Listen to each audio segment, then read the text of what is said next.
வேறு மாதிரி இருந்துச்சு மூவி. எங்கள் தளபதி வந்து அவ்வளோ க்யூட்டாக இருந்தார். அவரோட ஸ்க்ரீன் ப்ரெசன்ஸ் வந்து இப்போ அவர் என்ன பண்ணாலும் க்யூட்டாக இருக்குங்க. சிரிச்சாலும் க்யூட்டாக இருக்குது, திட்டினாலும் க்யூட்டாக இருக்குது, அடித்தாலும் க்யூட்டாக இருக்குது, சண்டை பண்ணாலும் க்யூட்டாக இருக்குது, என்ன பண்ணாலுமே க்யூட்டாக இருந்தது. அதாவது அந்த தேட்டரில் எத்தனையோ பேர் அந்த ஸ்க்ரீனில் தெரியுறாங்க, ஆனால் என் ஃபோக்கஸ் ஃபுல்லாக நம்ம தான் தளபதி தான். அவ்வளோ நல்லா இருந்துச்சு மூவி.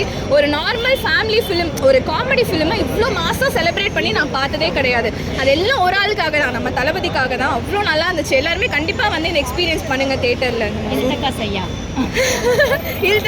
சின்ன வயசுல கூட நான் அந்த டைலாக் கேட்டு சொல்லிட்டு இருப்பேன். நான் வீட்டில் எங்கள் அம்மா கலாய்ப்பாங்க, அது என்னன்னு உனக்கு தெரியுமா? ஃபர்ஸ்ட் நான் வளர்ந்தது தளபதி கேட்டு தான். நான் பிறந்ததுலேருந்து நான் ஃபர்ஸ்ட் பார்த்த மூவியே வந்து அழகிய தமிழ் மகன். நான் கேட்ட பாட்டு எல்லாமே வந்துட்டு தளபதி என் லைஃப்ல ஒரு பெரிய பாட்டாக இருந்திருக்காரு. சோகமாக இருந்தாலும் சரி, ரொம்ப கஷ்டமாக இருந்தாலும் சரி, சந்தோஷமாக இருந்தாலும் சரி, பர்த்டே வந்தால் படம் பார்ப்பேன். என்னன்னாலுமே தளபதி படம்ன்றது என் லைஃப்ல it is been a very huge part and I really miss it. So இதெல்லாம் விட்டுட்டு போகிறேன்னு சொல்கிறாரு. பட் அவர் என்ன பண்ணாலும் நாங்கள் சப்போர்ட் பண்ணுவோம், அதனால் எங்களுக்கு பிரச்சனை இல்லை.